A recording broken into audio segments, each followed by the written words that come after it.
Les bombardements sur Gaza se poursuivent. L'armée israélienne qui fournit ces images annonce avoir opéré des dizaines de frappes depuis hier. Officiellement, des cibles terroristes dans plusieurs villes. À Jabalia, au nord, 17 personnes sont mortes dans une maison. D'autres villes ont été touchées au centre et au sud de Gaza, comme Rafah, à la frontière égyptienne, où ce matin encore, après plusieurs bombardements ces derniers jours, les dégâts sont importants. Il n'y a plus d'avenir à Gaza. Gaza est détruite. Elle est détruite. C'est maintenant un exploit lorsque quelqu'un arrive à vivre jusqu'au jour suivant, à se réveiller le lendemain et voir sa femme et ses enfants. Dans ce chaos général, il y a parfois des petits miracles. Hier, ce photographe travaillant pour l'ONU, témoin d'une explosion, transporte 2 bébés à l'hôpital et il raconte. J'étais sur les lieux d'une explosion.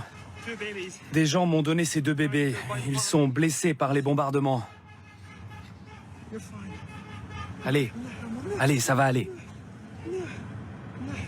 Quelques kilomètres plus loin, les nourrissons sont enfin pris en charge par un médecin.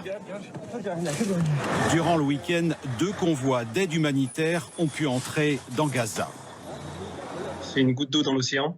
On parle de 34 camions ou 37 camions selon les sources qui seraient rentrés dans Gaza. Et je rappelle que pour comparaison, avant la guerre, c'était 300 à 400 camions qui rentraient chaque jour dans Gaza.